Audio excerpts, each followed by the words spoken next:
దేవుళ్ళకి పుట్టినరోజులు, పెళ్లి రోజులు చేయడం, దేవుళ్ళకి అవి ఇవి అర్పించడం, అసలు వాళ్ళు దేవుళ్ళే కాదండి.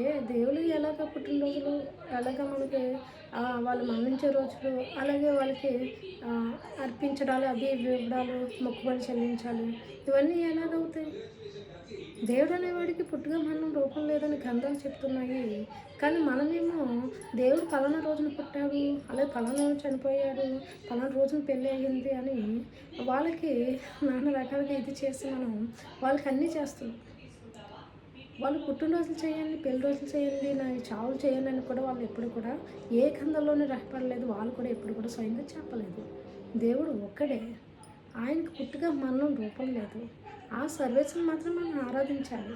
ఆ ఆరాధన అర్హుడు ఆ సర్వేశ్వరుడు, అంటే భగవద్గీతలో సర్వేశ్వరుడు, బైబిల్ ప్రకారంగా మనకి యెహోవా, అలాగే అల్లా ఖురాన్ ప్రకారం.